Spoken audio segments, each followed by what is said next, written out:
저기 김현 의원 것도 좀 올려줘봐요. 네.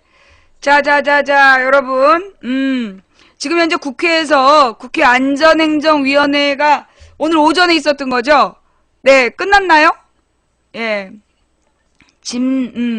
지무스님 팬가입 감사하고요. 네. 3시에 다시 시작. 지금 김현 의원하고 그 진선미 의원 질의하는 모습, 그것 좀 올려주시고요. 자, 우리 오늘 또 시작은 가볍게, 예. 자, 시작은 가볍게, 한번 또 시작해 보겠습니다. 오늘이 주제하고도 관계되어 있는 건데요.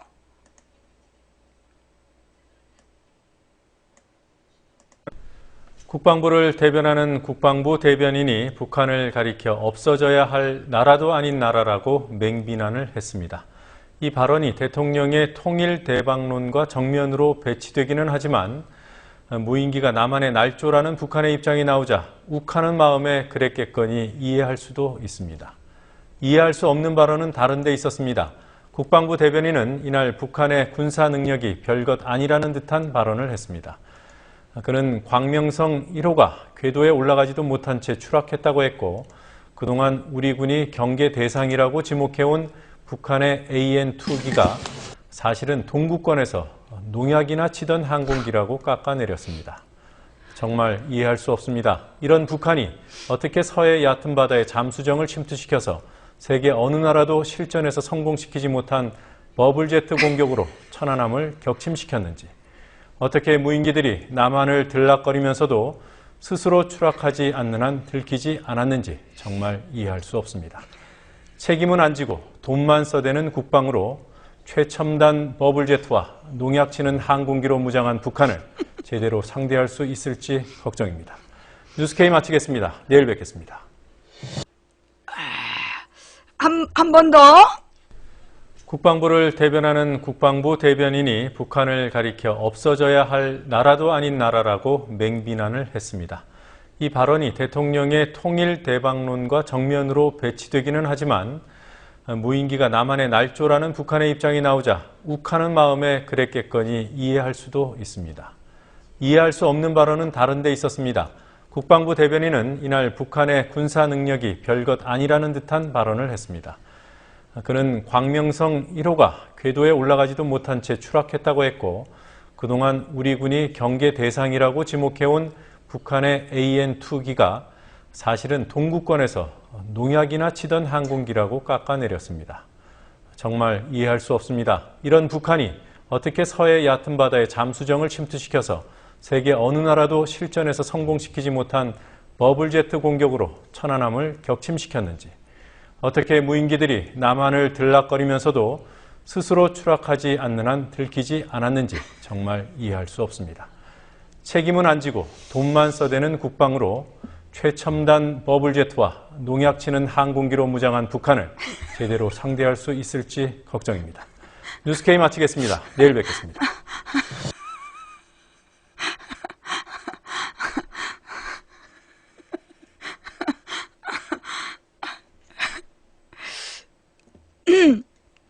농약치는 항공기로 무장한, 저걸 표정 하나 안 변하고 그냥. 네, 울타리님, 또 우리 AME4K님 감사합니다. 예, 그 다음에 또 우리 아픈사랑님, 대전지아빠님도 감사드리고요. 자, 제가 지금부터는 개별적으로 인사 못 드려도 양해 부탁드릴게요. 네, 자, 이렇게 달려와 주신 여러분 대단히 감사드립니다. 선물로 후원해주신 모든 분들께 일일이 감사 인사 못 드려서 죄송하고 팬클럽 가입해주시는 분들께도 진심으로 감사드립니다. 네, 요즘에 얼굴살이 빠졌다 뭐 이런 얘기. 어저께가 다시 통통하게 부었다가 예, 도로 이렇게 정상이 된 거예요. 네, 그러기 또 깜장색을 입었냐 아니냐에 따라서 얼굴 색깔이 불었다 줄었다 하는 거니까 여러분들 너무 큰 걱정하지 마시고요. 자, 여러분 있잖아요. 제가 보니까 월요일 저녁부터 그런 글이 보이기 시작한 것 같은데, 월요일 저녁부터 댓글 부대들이 돌아다니면서 이번 세월호 사건을 정치적으로 악용하지 마라. 일요일부터인가 월요일부터인가 하여튼, 예. 그 정치적으로, 뭐 세월호를 정치적으로 악용하지 마라. 이런 글들이 이제 집중적으로 월요일 저녁부터 발견이 됐어요. 그죠? 예. 그런 글 보였죠? 네. 자, 그런데요. 자, 이 내용이 수상하지 않아요? 도대체 세월호 사건, 비극을 누가 정치적으로 이용한다는 걸까요? 이게 지금 새누리당 지지자들이 그러니까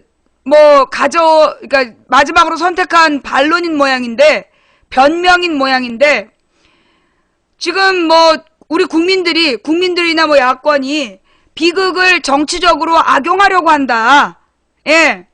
비극을 정치적으로 악용하려고 한다 이러면서 세월호 사건에 대해서 정부의 책임을 묻는 야권이나 이런 움직임을 갖다가 정치적으로 이용하려고 한다. 정쟁을 벌이려고 한다. 그렇게 이제 주장하고 다니는 거야. 이 댓글 부대원들이. 자, 여러분. 과연 비극을 정치적으로 이용하려는 사람들은 누구였을까요? 예? 비극을 정치적으로 이용하려고 했던 사람은 누구였을까? 예. 자,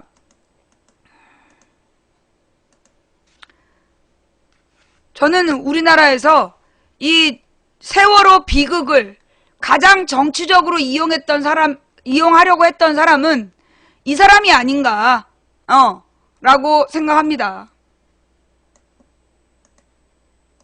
야! 뭐 무효라 이 새끼야! 정말 너 시범도 너 이거 좀 가만히냐? 저 새끼 가만히 봐!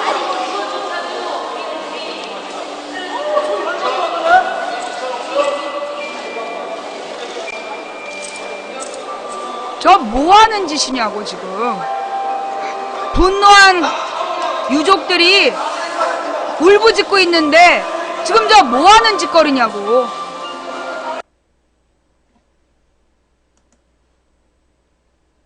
분노한 유족들이 CF 치냐고 울부짖고 있는데 유족도 아닌 할머니를 데리고 들어가서 거기서 유족을 위로하는 박근혜 대통령 이따위 사진 찍어가지고 돌리는 거, 그게 정치적으로 악용하는 거 아니니?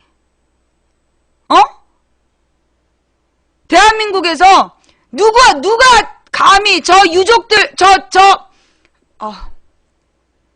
희생자 영정 앞에서 저런 쇼를 벌여놓고 누구더러 지금 정치적으로 악용하지 말란 얘기가 나와? 세상에 누가 저거보다 더 심하게 악용을 했냐? 어서오세요. 감사합니다. 방폭 기념으로 후원해주신 여러분 진심으로 감사드립니다. 네. 이게 딱 맞춘 거야. 응. 얘네가 이거 조직적으로 준비 중인 것 같다 느낌이 오더라고. 뭐 비극을 정치적으로 악용 마라. 이게 지금 딱 모든 사이트에서 이런 움직임을 준비 중이더라고. 네. 자, 박폭이라고 나왔구나. 예, 방폭, 인증 방폭.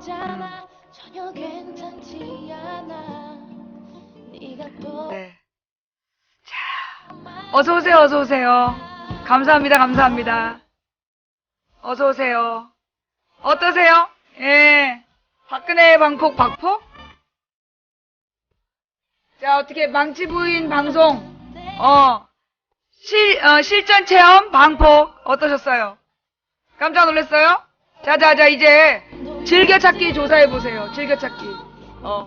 즐겨찾기가 많이 해지되어 있는 분들 계실 겁니다.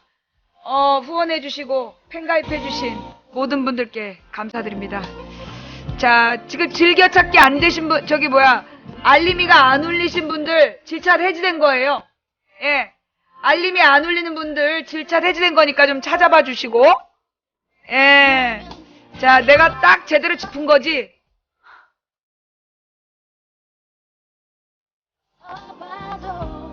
네.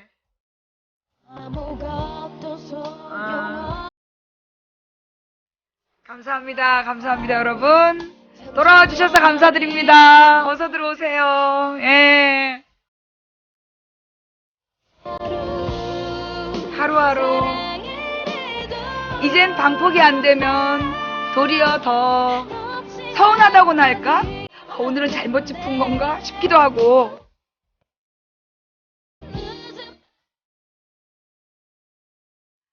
아, 이제는 이게 방폭도 중독이 되는 것 같아.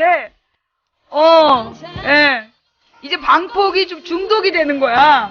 왠지 이렇게 딱 방폭이 딱 돼야, 아싸! 이런 거 있잖아. 이런 거. 해낸 거야.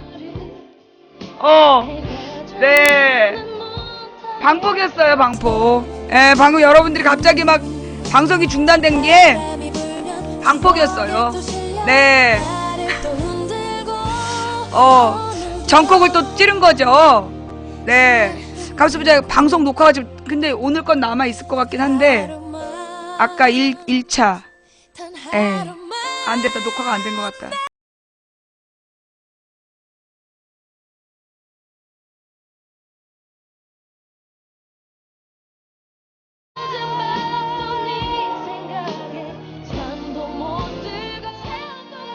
됐다. 자, 방폭 기념으로 한 번 더 보자. 내가 그래서 사실 오늘요, 여러분들한테 쭉 보여드리려고, 이거 뭐라 그러냐, 동영상을 쫙 준비를 했었어. 예. 동영상을 4-5개를 딱 펴놓고 있었는데, 그게 싹 날아가 버렸어. 예, 또 처음부터 다시 시작해야 돼. 자, 우선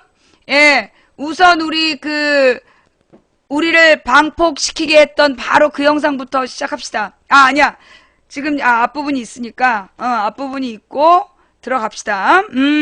자, 지금 좀 아까 여러분이 경험하신 게, 그게 방폭이라는 겁니다. 네. 이제까지 이제 망치부인 방송에서 이제 쟤네들이 뭔가 그 댓글 부대가 작전을 펼치고 있는데, 그 댓글 부대의 작전을, 미리 알아가지고 이렇게 딱 찾아낸다든가 그러면 이제 얘네들이 꼭 하는 게 방폭이에요. 네. 자, 아니 이게 이제 그저께부터 그저께. 예.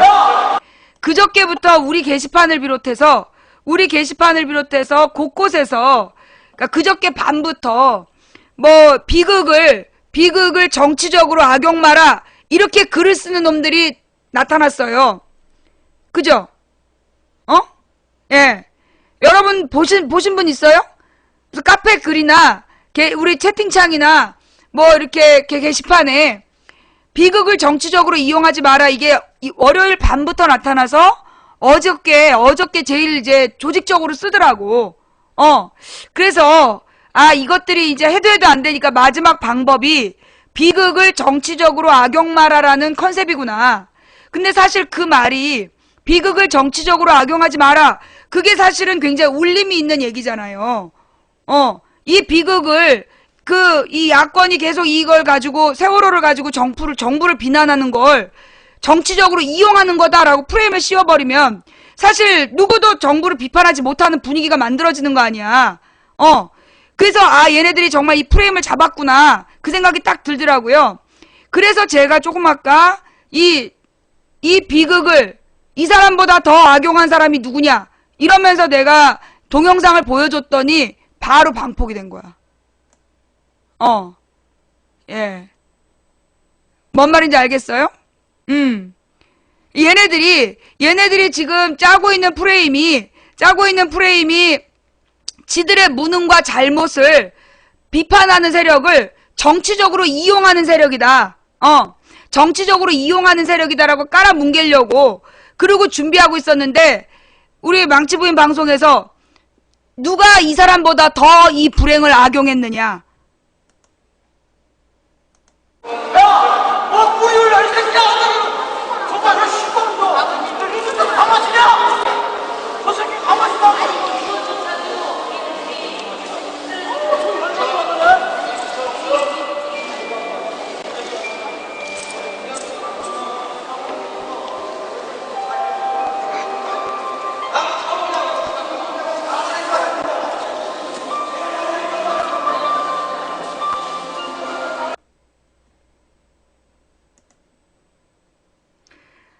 어쩌면요, 여러분, 누군지 모르는데 이 영상을 올린 사람이 없었다면, 누군지 모르지만 이 영상을 올린, 그 유튜브에 올린 사람이 없었다면요, 모든 언론은 그날 박근혜가 유족을 위로했다는 걸로 마무리했을 겁니다.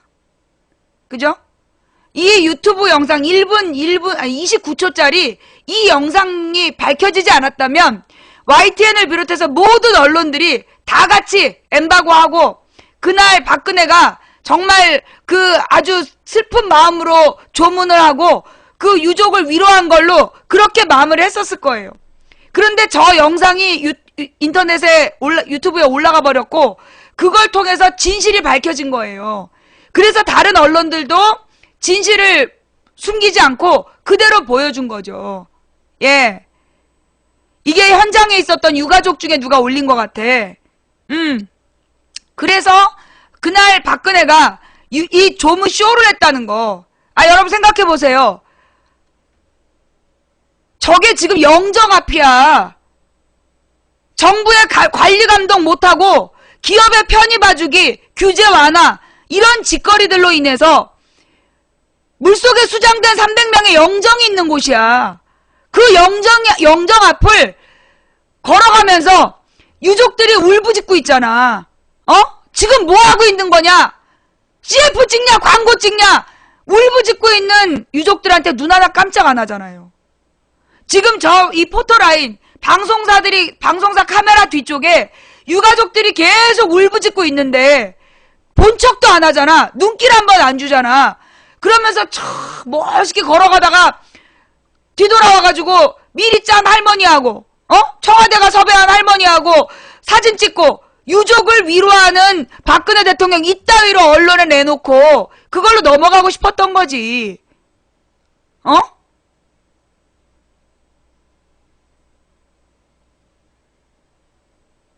내가 지금 잘못 생각한 거예요?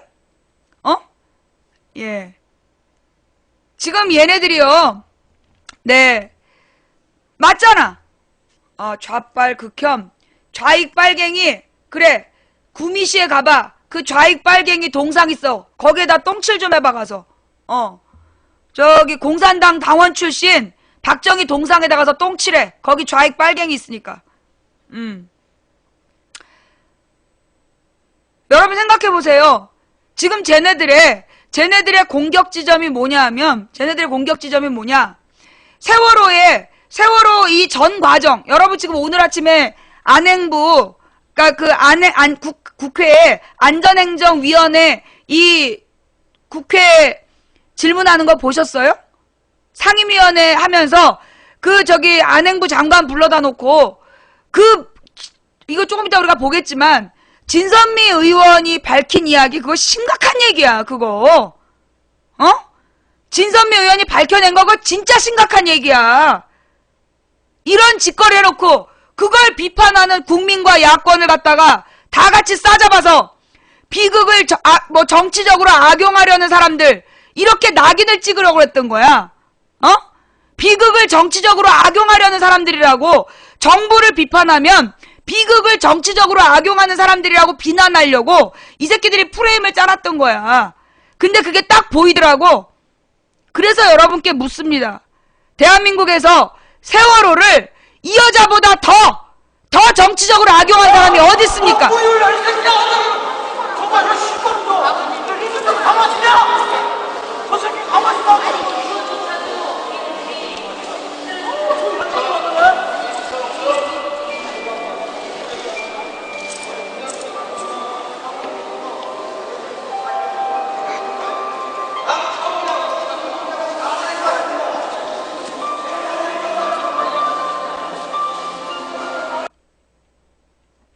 걷는 속도가요.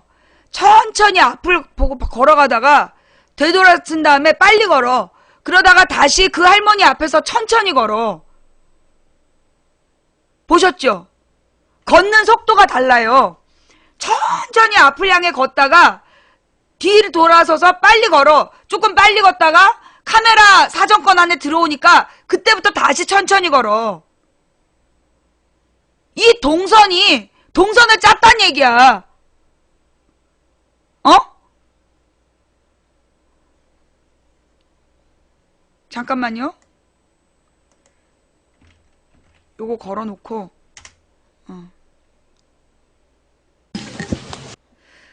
이게 조문 준비 상황? 잠깐만. 조금 아까 어디 조문 준비 상황 있었던 것 같은데. 조문 준비 상황이라는 영상이 조금 아까 여기 채팅창에 올라왔었는데 왜 안 보이지? 여기 있다.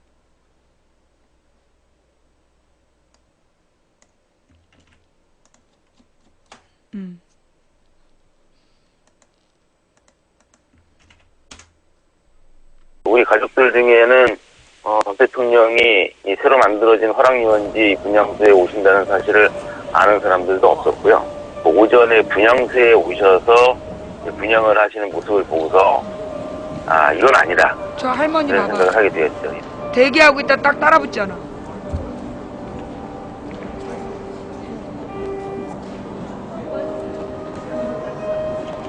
저 자리가 어떤 자리인데, 어? 소리를 다 지운 거야, 저 영상은. 소리를 다 지운 거예요. 실제로 울부짖던 가족들의 소리.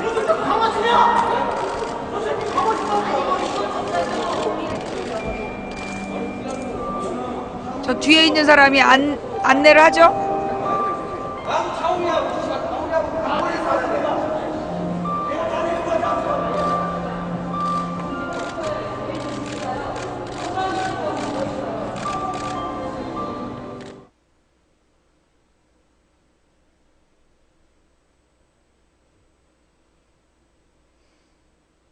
그 분향소 안에 그 어떤 그 할머님 한 분을 같이 그 대동을 하고서 분향을 하고 사진을 찍으신 걸로 알고 있는데, 제가 궁금해서 저분이 가족 어느 분이신가 하고 좀 수소문을 해봤는데, 예. 희한하게도 아는 분이 없습니다. 그러면 도대체 어느 분하고 한 건지 이것도 좀 의문이 되고요.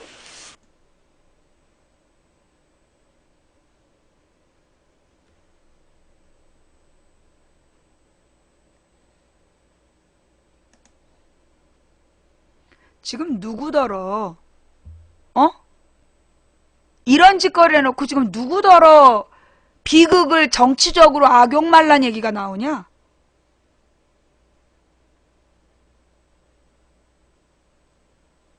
이런 짓거리 해놓고 지금 누구더러 비극을 정치적으로 악용말란 얘기가 나와.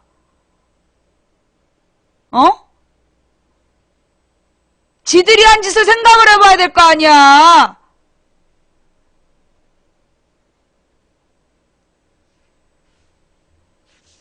대통령이 되니 달라진 박근혜식 사과와 조문. 저건 또 뭐지? 이거 긴 거 아니죠? 예.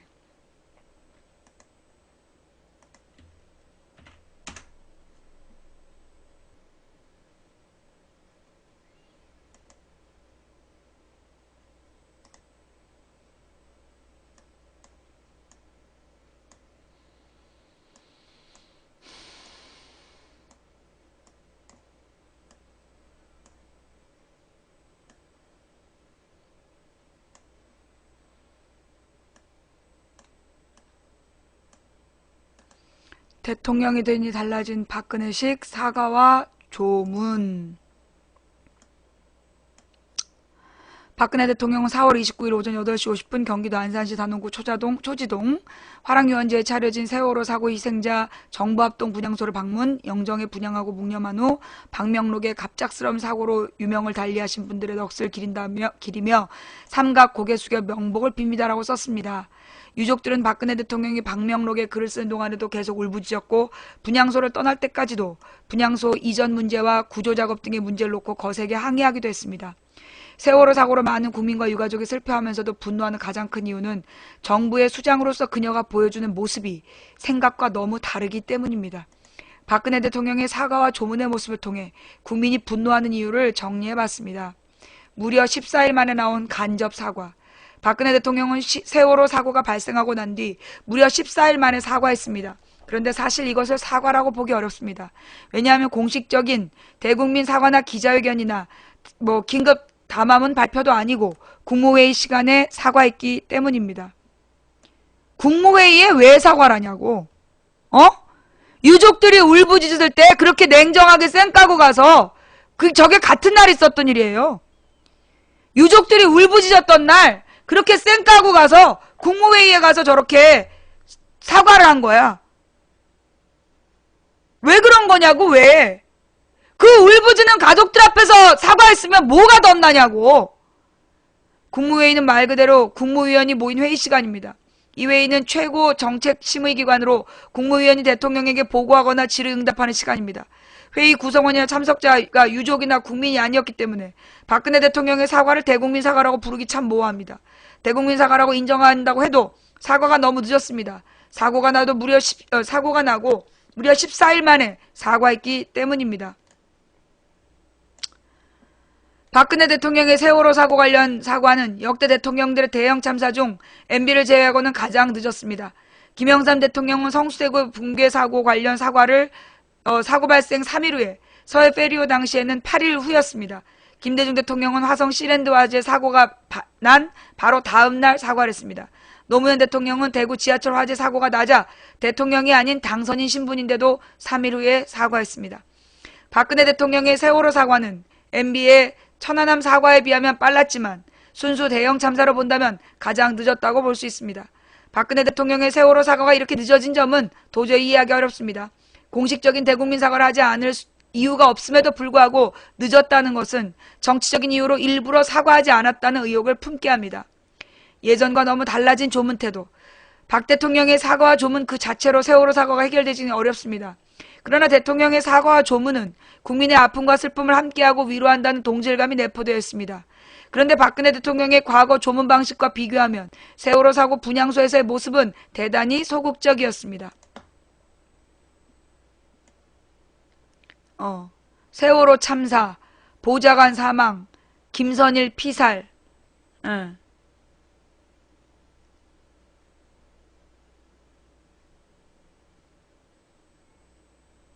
보좌관이 사망했을 때는 되게 애절했고 그러니까 김선일 피살 때는 굉장히 적극적이었는데 이 세월호 참사 때는 굉장히 소극적이다. 이렇게 사진으로 비교를 했네요.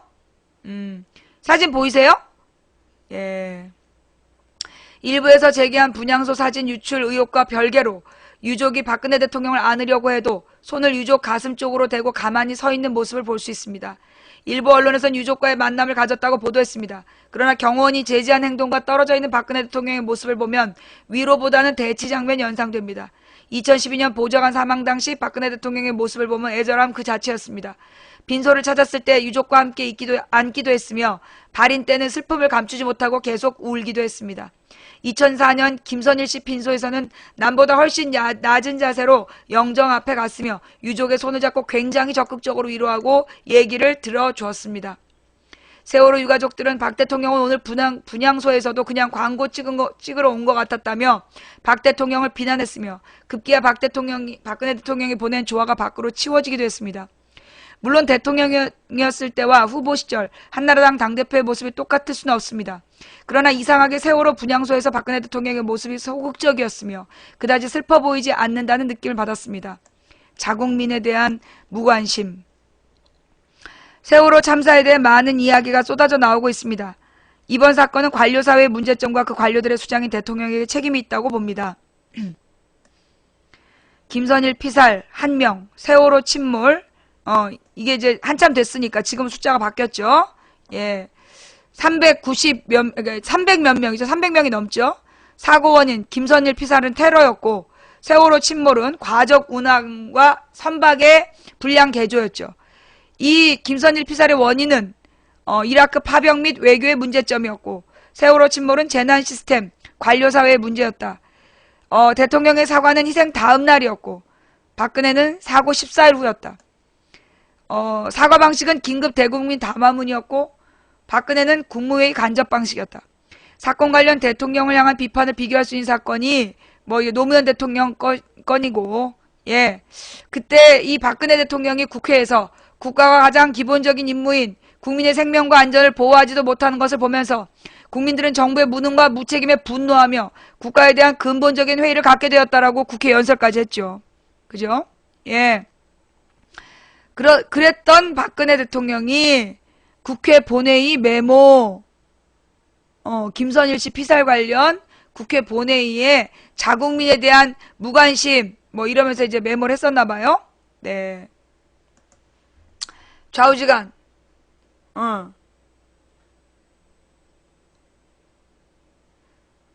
이번 사건을 보면서, 자, 여러분, 지금 이 I.M. 피터 글로 논점이 흐려졌어요. 지금 이제 이거는 이 I.M. 피터 글은 뭐 노무현 대통령하고 박근혜의 사과를 비교한 글인데 나는 그거 얘기하고 싶지 않아. 나한테 그거 별로 중요한 문제 아니야. 진짜 중요한 문제는 뭐냐 하면 지금 이 댓글 부대 개새끼들이 이 댓글 부대 개새끼들이 정부의 잘못이 명백하고 명백한 정부의 잘못을 비판하는 걸 비극을 정치적으로 악용한다 라고 댓글 작업하는 거 나는 그게 핵심이에요. 예? 나는 노무현 대통령하고 박근혜가 어떻게 사과의 차이를 가졌는가 별 관심 없어요. 나한테 중요한 문제 아니야. 지금 문제는 뭐냐 하면 박근혜 지지자들이 벌이고 있는 저 짓거리. 뭐라고? 명백한 박근혜 정부, 이명박 정부의 잘못을 지적하고 있는 그런 정치적 비판을, 비극을 정치적으로 악용한다. 이렇게 프레임을 씌우고 있는 그것.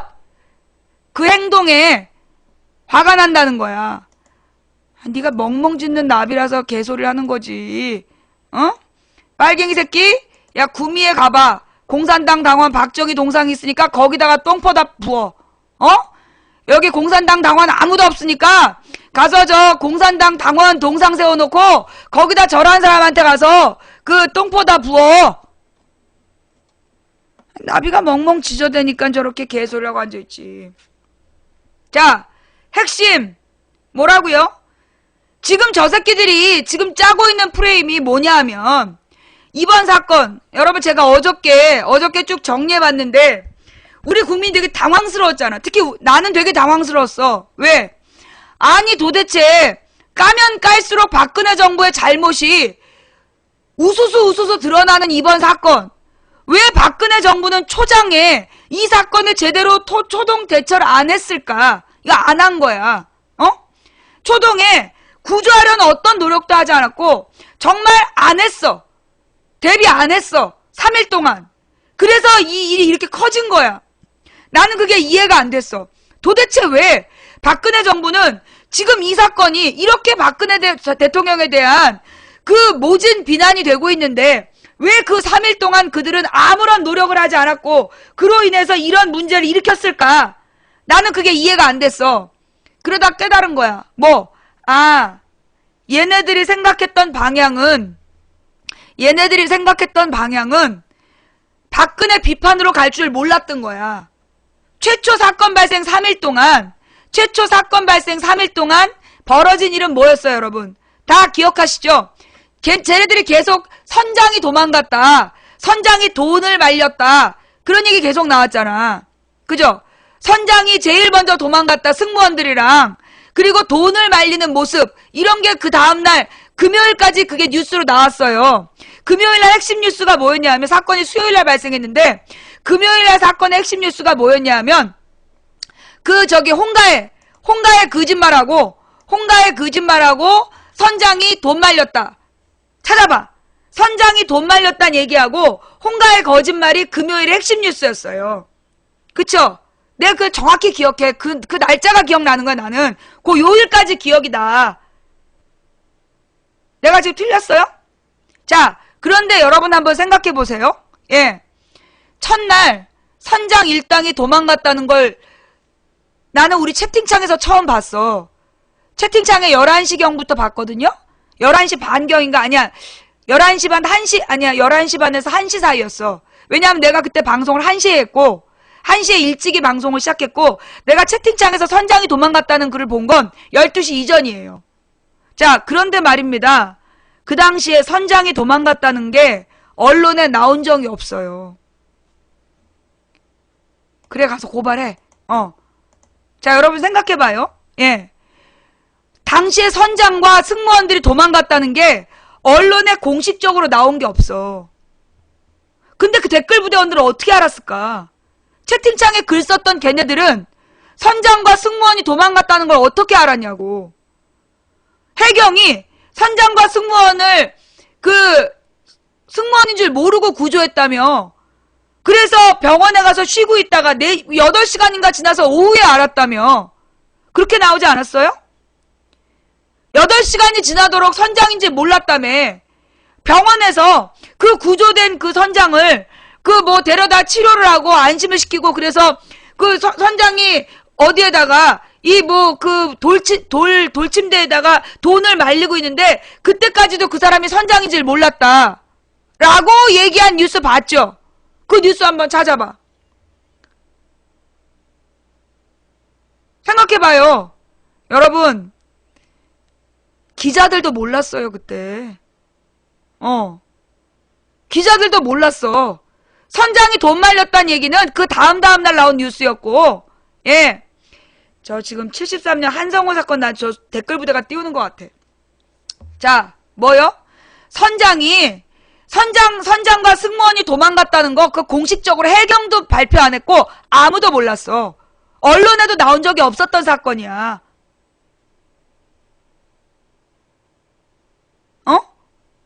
근데 그 댓글 썼던 애들 어떻게 알았냐고. 우리 방송에 12시 이전에 채팅했던 애들이 어떻게 알았냐고. 뉴스 찾아봐. 나온 게 있는지. 내가 못 봐서 그래요. 그날 16일날 1시 이전에, 16일날 12시 이전에 선장이 도망갔다는 뉴스 나온 거 있어요? 아무도 몰랐다니까 그거. 기자들도 현장에 없었고, 그 1시경에 어떤 상황이었냐면요. 단원고 학생들 전원구조. 11시에 전원구조라고 나오고, 12시에 대부분 구조라고 나오고, 구조 막 하고 있다고, 대부분이 구조됐다 이러고 나오고 있었어.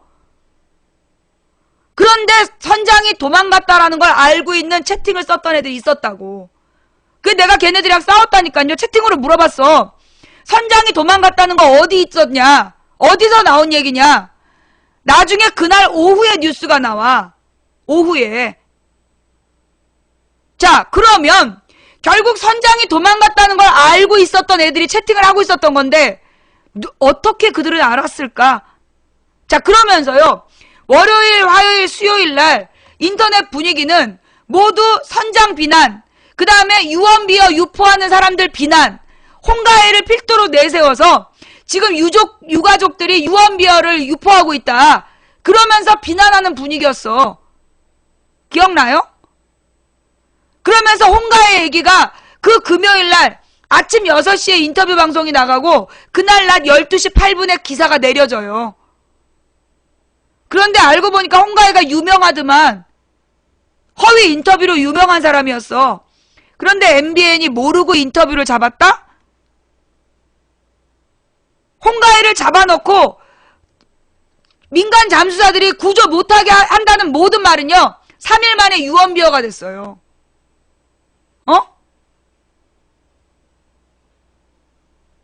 재방송은 녹화가 안 돼. 생방송만 되지. 그게 재방송 때 나온 얘기야. 재방송 때 얘기가 나온 거예요. 예. 아니 여러분 생각해봐요. 그 홍가혜란 여자가요. 했던 얘기가 두 가지야. 크게. 민간 잠수사들을 들어가지 못하게 하고 있다. 그 얘기 하나랑 민간 잠수사들이 들어가서 생존자랑 대화했다. 그 중에 앞부분 민간 잠수사들을 투입 못하게 막고 있다. 그건 팩트야. 그런데 민간 잠수사들이 생존자랑 얘기했다. 그건 허위사실이야. 그런데 그 홍가의 말을 퍼뜨린 사람들 글 한번 다시 가서 분석해봐봐. 생존자랑 대화했다. 그 얘기가 나와. 그죠? 그날 아침 홍가혜로 난리가 날 때 그날 말이에요. 예, 그 내용은 민간 잠수사가 투입을 막고 있다가 핵심이 아니라 생존자랑 대화했다가 더 이슈였어. 그 이야기로 막 퍼돌린 다음에 그 다음에 홍가의 말은 모두 유언비어가 돼버린 거야. 그래서 유족들이 문제 제기했던 왜 민간 잠수사들의 투입을 막느냐? 그 부분은 그냥 유언비어로 묻혀버린 거예요. 내가 잘못 기억하는 건가? 내가 지금 잘못 기억하는 거예요?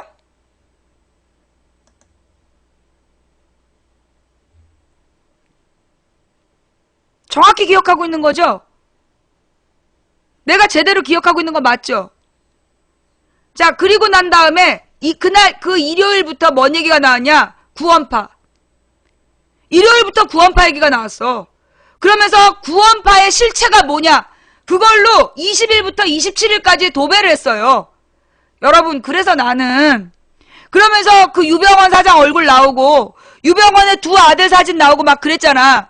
특히 유병원의 둘째 아들 사진 계속 나왔잖아요. 난 그래서 다 잡아 넣어놓은 줄 알았다? 여러분, 아직까지 걔네 못 잡은 거 아세요? 20일부터 4월 20일부터 27일까지 아니 엊그저께까지 계속해서 유병원 사진이 나왔잖아. 연설한 내용 나오고 그러면서 그 무슨 구원파의 뭐 금수원인지 뭔지 그런 것까지 특집으로 보여줬잖아. 어? 그랬는데 여러분 지금 유병원과 그 자식들을 잡았대 못 잡았대? 못 잡았다니까? 청해진 내용과 구원파가 연관된 문제라고 그렇게 뉴스를 열흘 동안 내보냈는데 열흘 이상이지 지금 뭐 20 며칠 동안 그렇게 내보내놓고 아직 그 세 마리를 못 잡았어. 유병원 둘째 아들은 이미 미국으로 도망가 있고요. 그 다음에 첫째 아들하고 유병원 애하고 체포하려고 뭐 갔다가 그냥 문 밖에서 돌아왔대.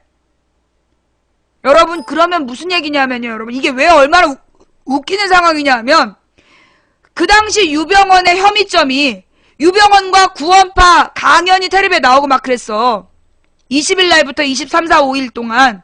자, 그때 내가 그때 문제제기를 뭐라고 했냐면 유병원과 구원파가 이번 범죄에 구체적으로 연관되어 있다는 증거 나왔냐? 그걸 내가 물어봤어. 내 지난 방송 찾아봐봐. 그때까지요.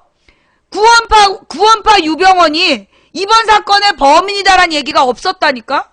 증거가 없었어. 그거 언제 밝혀진지 알아요? 5월 5일 지나서 밝혀졌어. 유병원이 청해진에서 1,000만 원 월급 받았다. 사원번호가 있다. 5월 5일 지나서 나왔어. 그러면 20일부터 5월 5일까지 무슨 일이 벌어진 거야? 범죄 증거도 없이 그냥 구원파 뉴스만 내보낸 거야.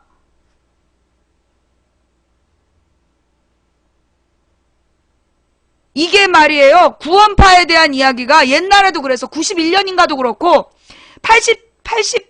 88년인가 87년 91년 둘 다 구원파 뉴스가 아주 도배를 했단 말이야. 87년 91년 구원파로 도배를 했는데요. 그래서 결국 구원파가 사라졌을까요? 지금도 막강한 재산을 가지고 엄청난 교인들이 공동체를 이루고 잘 지내고 있어. 결국 그 당시에 나왔던 뉴스는 뉴스에 눈 돌리는 정치적 문제에 눈 돌리는 용이었지 그들을 처벌하지도 못했다니까? 지금도 유병원을 잡지도 못해. 그러면 내가 그래서 구원파 얘기하지 말라고 그런 거야. 그래서 구원파로 뭐 할 건데? 그러면서 선원들 대부분이 구원파 직원으로 밝혀졌다. 그거 거짓말이었다.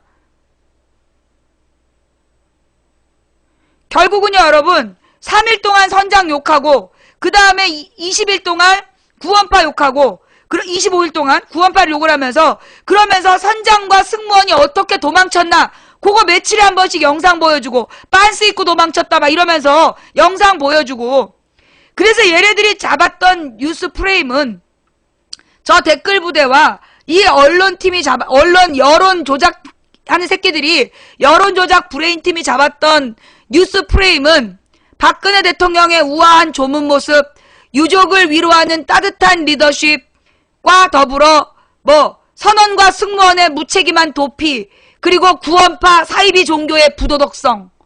마지막에 박근혜가 원인을 해피아의 문제다라고 지적해서 해피아의 관행을 끊어야 된다라고 얘기하면서 과거 정부의 적폐, 김대중 노무현 정부 때도 예외 없이 해피아가 있었다. 이걸로 몰아가려는 그런 프레임이 아니었냐고.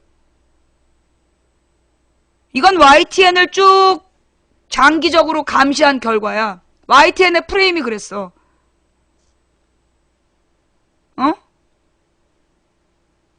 17일 날 박근혜가 현장에 가서 막 바람을 맞으면서 현장을 보고, 그리고 그 전날 총리가 물병을 맞아도 유족들 앞에 가서 막 대화하는 모습 보여주고, 그러면서 그 실제로 YTN에 나온 내용은 뭐냐? 우리는 생방송으로 막 유족들이 소리 지르고 이런 걸 다 봤어.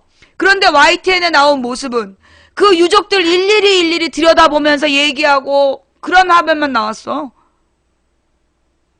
그래갖고 지지율이 70%까지 올라간 거 아니야. 17일날 사건 발생 다음날 현장 방문하고, 그래 그날 여론조사에서 박근혜 지지율 70%다 이러면서 24일인가 발표를 했어요. 23일인가. 그런데 그 23일 동안, 아니 여러분 생각해봐. 만약에 우리 대한 언론들이, 팟캐스트들이 정부의 이명박이 설령 제한 30년으로 풀었다, 박근혜가 선박 안전규제 풀었다는 거 밝혀지지 않고 그냥 23일에 박근혜 지지율 70%다 나왔다면 지금 스토리는 전혀 다른 방향으로 가고 있었어. 응? 그 27일 그 주간에 박근혜 입에서 나온 게 뭐였냐고. 선장은 살인행위 했다. 선장과 승무원의 살인행위 얘기 나왔고요. 그 다음에 적폐, 과거 정부의 적폐란 얘기가 나왔어요. 박근혜 입에서. 복지부동하는 공무원들 가만두지 않겠다는 협박 나오고, 그 다음에 과거의 적폐 얘기까지 나왔다니까? 걔네들이 짠 프레임은 이렇게 멋있었어. 사건 발생, 박근혜 대통령이 직접 지시, 특공대를 투입하란 직접 지시. 내가 그날 아침에 막 열받아서 방송한 기억나요? 4월 16일에 내가 2시경에 그 생존자 숫자 바뀌었을 때 막 화내면서, 야 이 개새끼들아, 너네 오늘 아침 하루 종일, 여러분 잘 생각해봐. 우리 모두 잊고 있었던 바로 그 장면. 사건 발생 아침 내내 뭐 나왔는지. UDT를 투입하고 해병 특공대를 투입해서 전원 구조하라는 대통령의 지시. 기억나요? 아침 내내 대통령이, 기억나 안 나? 그날 아침 내내 자막으로 특공대 투입, 해군 투입, 이 UDT 투입, SSU 특공대 투입이라고 계속 나왔잖아. 무슨 헬기 투입.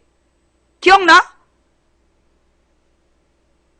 사건 발생해서 애들이 모두 다 물에 가라앉은 시간에 대한민국 언론이요, 박근혜 대통령이 특공대를 투입했다는 뉴스를 계속 내보내고 있었어.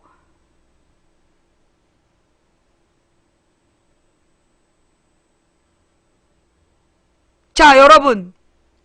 그러니까 잘 생각해봐. 사건 발생 첫날 실제로는 아무것도 하지 않았으면서 온 뉴스에 박근혜 대통령이 특공대 투입을 직접 지시해서 그 내용이 계속 나오고, 그날 오후에 잠수부 500명 동원 투입이라고 나왔어. 그날 저녁 때 잠수 인력 500명 투입, 555명 투입 막 이렇게 나왔잖아.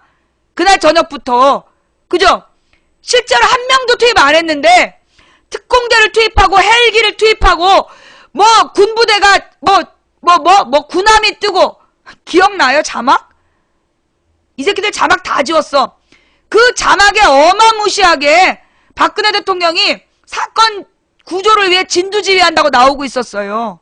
그거 보신 분 기억나세요? 그날 4월 16일 아침에 애들이 배가 가라앉은 다음에 10시 반 11시에 나왔던 자막 기억나세요? 박근혜가 직접 특공대 투입 지시하고 있었다는 거? 이 씨발 지금 생각하면 다 거짓말이야. 씨발 그게 다 거짓말이었어. 누가 비극을 정치적으로 악용했냐? 누가 300명 이상이 죽어간 비극을 정치적으로 악용했는지 생각해봐, 이 개새끼들아.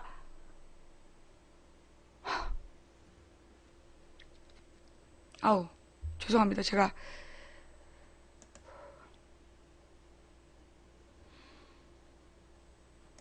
죄송합니다. 지금 너무나 이렇게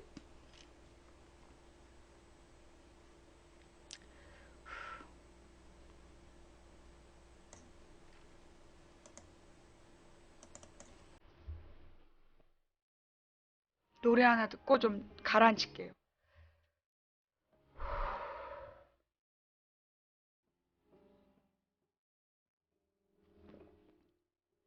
그러고 보니까 까맣게 잊고 있었어.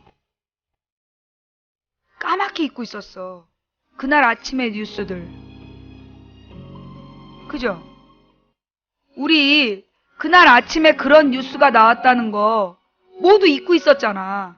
그 다음에 전원 사망이라는 게 300명 사망이라는 것이 너무 충격이라서 그날 아침에 그 계속 박근혜 우상화 뉴스 나온 걸 잊어버리고 있었어. 지나간 세월에 두 눈을 감아본다.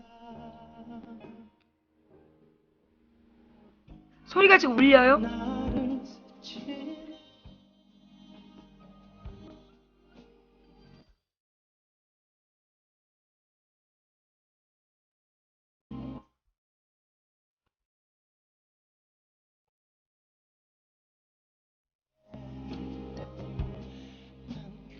그날 아침 11시 이전에 뭐 특공대를 계속 투입하고 있다는, 그러니까 그날 내가 방송을 1시에 시작했는데 12시 이전에 계속 나온 자막이 특공대 투입이었어. 무슨 군함을 띄우고 특공대를 띄우고 해병 특공대를 띄웠다. 그죠? 그러면서 박근혜가 현장 지휘를 직접 군부대를 투입해서 특공대를 투입하라는 그런 지시를 내렸다고요. 아침 내내 자막에 계속 나왔었다니까. 우리 국민들이 그거를 다 믿었을 거 아니야.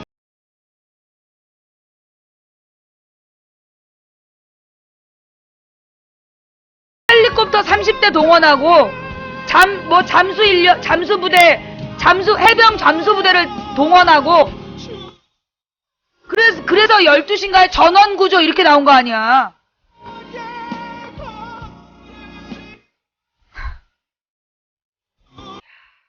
이 새끼들 진짜.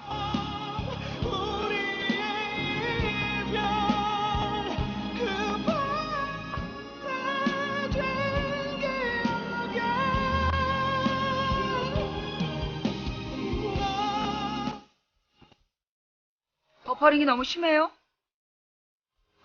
죄송합니다. 지금 버퍼링이 심한 분들이요. 님들 문제예요. 저는 지금 제가 모바일 켜놓고 있는데 버퍼링 없는데? 버퍼가 심합니까? 예? 지금 버퍼가 심해요?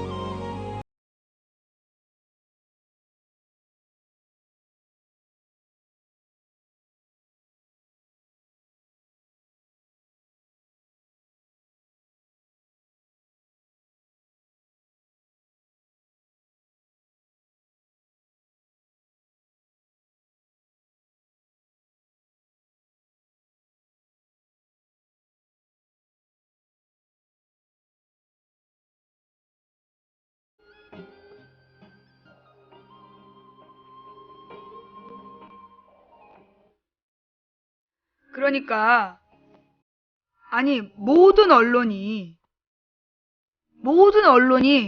어떻게 그렇게 일제히 짜고, 그때 내가 방송국 4개를 켜놨어. 방송을 4개를 켜놨는데 4개가 똑같은 멘트가 나왔다니까.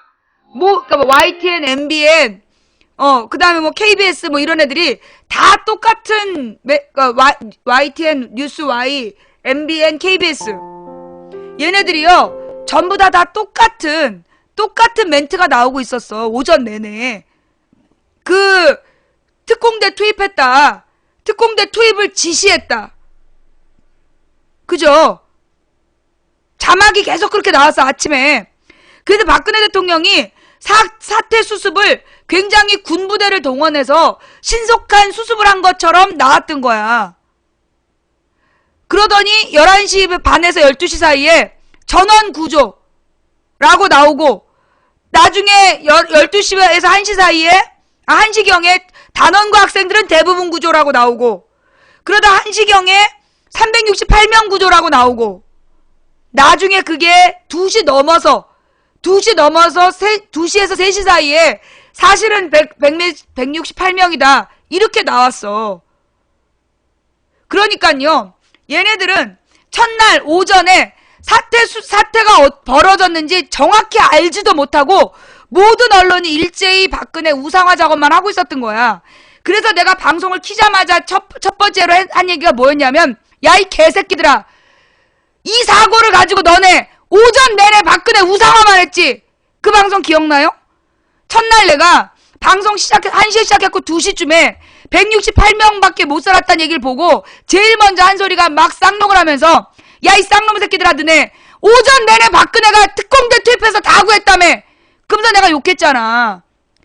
그렇게 이미지 작업하고 다음날 박근혜 현장 가는 거 언론에서 계속 보여주고, 그 다음에 유족들을 만나 위로하는 장면 보여준 다음에 여론조사했어. 그래서 그 다음 주 수요일날, 그러면서 20일부터는 구원파 얘기하고, 그리고 23일쯤에 박근혜 지지율 70% 때린 거야. 그리고 나서 박근혜가 선장은 살인죄를 저질렀다. 그 다음 주에 과거의 적폐를 어찌해야 된다. 이런 얘기하면서 14일을 보내.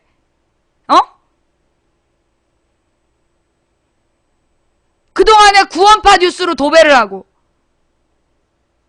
얘네들의 뉴스 프레임은 그렇게 짜여져 있었던 거야. 그런데 그걸 흔들었던 게 다이빙 배 사건이었고, 손석희 뉴스였던 거고, 뉴스타파, 국민TV, 팩트TV, 이런 언론들이 진실을 밝혀내면서 주류 언론도 어쩔 수 없이 진실을 찔끔찔끔 얘기하게 됐던 거죠. 자, 오늘 진선미 의원이 질문한 내용, 이거 보시면요, 정말 중요한 문제니까 집중해서 보세요.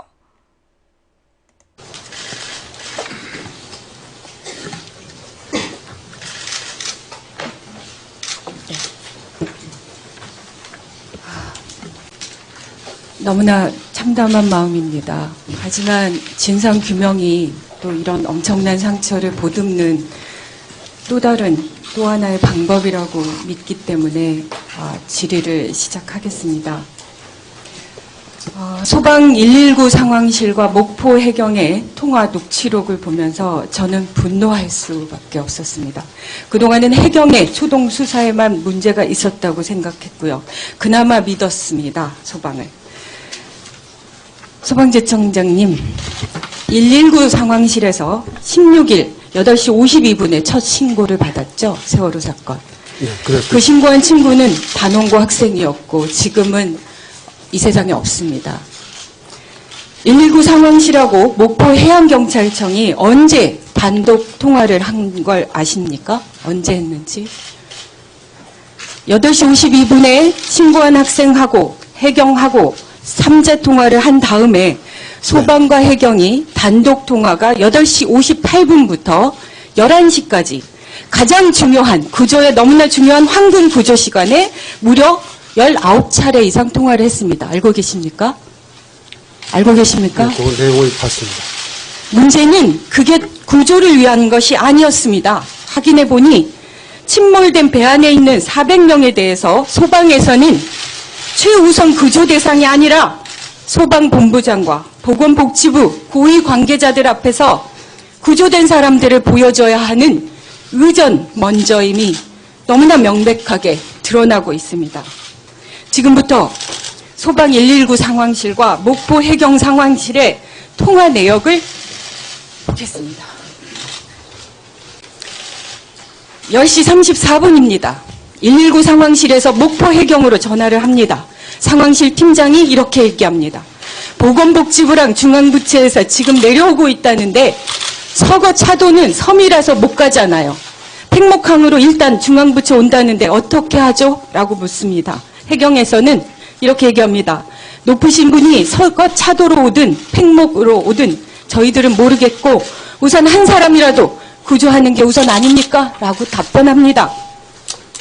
그러자 119 상황실에서 또 10시 39분에 목포해양경찰서가 아니고 상위 부서인 서해지방경찰청에 전화를 겁니다. 그래서 다시 상황실 시장이 이렇게 얘기합니다. 보건복지부 쪽에서는 팽목항으로 의사나 이런 인력들이 직결 중인데 서거 차도는 섬이라서 많은 인원이 못 가니까 어쨌든 구급차 이송해야 되지 않습니까? 라고 묻습니다. 서해지방경찰청장이 청에서 이렇게 얘기합니다. 지금 배는 침몰했어요. 구조하는 게 우선이기 때문에 가까운 섬에 내려놓고 구조하러 가야 하니까 일단 나중에 전화하면 안 될까요? 이렇게 말합니다. 그런데 또 10시 45분에 119 상황실에서 서해경찰청에 다시 전화합니다. 그래서 이송할 방법을 묻고 서해지방경찰청에선 다시 또 이렇게 얘기합니다. 그건 나중에 인명구조가 우선이니까 그건 나중 일이라고. 지금 많이 바쁘다고. 그런데 119 상황실에서 저렇게 얘기합니다. 중앙정부에서 직결하고 있는데 거기서 팽목항에서 대기하고 있다가 서거차도에서 다른 데로 가버리면 어떻게 해요? 다 붕 뜨게 된단 말입니다. 모든 소방제청, 목지부 이 모두 내려오시는 분들이 모두 다 팽목항으로 되어 있는데 서거차도에서 환자를 싣고 어디로 나올 것이며 방법이나 시간이 굉장히 중요하다고 이 황금 골든타임에 119에서 해경에게 전화해서 이걸 묻습니다. 10시 50분입니다. 119 상황실에서는 그 상부인 서해청에서 목포 해경에게 통보된 걸로 알고 다시 목포 해경에 전화합니다. 서거차도에서 진도 팽목항으로 나올 예정인가요? 이렇게 묻습니다. 그러자 또 해경이 일단 그 구조가 우선이지 어떻게 바로 나옵니까? 119 상황실에서 얘기합니다. 소방대청장님 듣고 계십니까? 저희 헬기가 전국에서 11대 정도 동원됐고 구급차 10몇 대가 동원됐고 인근에서 헬기에 급유할 유조차 등 모든 인력 장비, 소방, 통보된 모든 유관 기관들도 팽목항으로 직결하고 있는데 그게 중요하지 않다고 말씀하면 안 되죠라고 하며 화를 냅니다. 119 상황실장이. 그러자 해경에서 답변합니다. 인원이 많다 보니까 무조건 한 사람이라도 바다에 있는 분을 옮겨야 하기 때문이라고 말을 하는데도 소방에서는 중앙부처에서 전부 팽목항으로 직결 중인데 서거차도에 그대로 있으면 다 발목이 묶인 상태 되지 않냐며 끊임없이 해경에서 서거차도가 아닌 팽목항으로 구조자들을 데려오라고 화를 내는 겁니다. 보고 받으셨습니까? 그 의원님 말씀하신 거는 지금 내용을 처음 봤습니다. 진짜 통화 내용에 대해서 지금 제가 한 달이 돼가는데 이거를 처음 보십니까? 각자 저마다 중앙부처마다 본인들이 무슨 일을 하고 있고 어떻게 진행되는지 다 체크하셨어야죠. 그렇게 하시겠다고 얘기하셨잖아요. 안행부 장관도 지금 그렇게 얘기하시지 않습니까? 10시 7분에 통화록에 보면 이미 10시 7분에 배가 완전히 침몰했다고 서로 얘기하고 있고요. 10시 45분 통화에는 400여 명 이상이 구조되지 못하고 있다고 얘기합니다. 10시 34분부터 11시까지 25분 이상 소방제청과 보건복지부 중앙부처 간부들이 팽목항에 있으니 그 구조한 사람들을 팽목항으로 데려오라고 그 황금 같은 시간에 25분 이상을 해경을 괴롭히고 있습니다. 청와대에 11시에 보고된 사항에도 인명피해 없다고 보고됐습니다. 그런데 119도 알고 있었고 해경도 알고 있었습니다. 10시 7분에 침몰했다고 하고 있고 10시 37분에 400명이나 구조되지 못하고 있다고 국민들끼리 얘기하고 있는데 이게 불편하다고 보지도 않고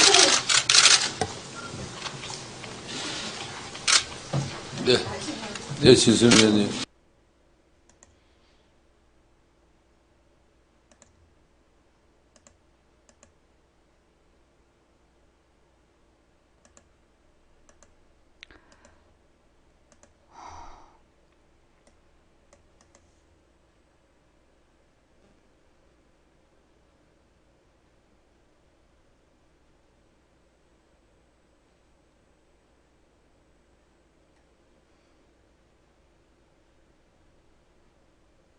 이런 짓거리를 해놓고, 정부에서 이런 짓거리를 해놓고, 비극을 정치적으로 악용말래. 어? 국민 세금으로 월급 받는 새끼들이 저런 짓을 해놓고 비극을 정치적으로 악용을 말래. 이 씨발 년놈들이 진짜. 아, 죄송합니다.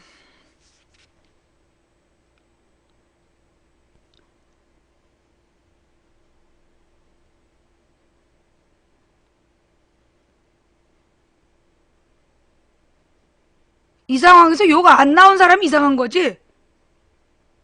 예? 지금 이 상황에서 욕이 안 나오는 게 이상한 거죠?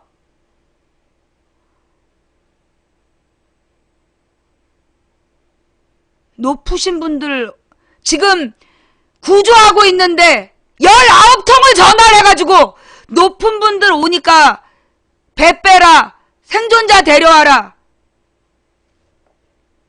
그때 내려간 높은 분들 누구냐? 그때 내려간 높은 분들 다 나와. 이 살인범 새끼들. 전날, 저 순간에 내려간다 했던 높은 새끼들 누군지 다 내려와. 다 나와. 저것들 살인죄로 고소해야 돼, 저거.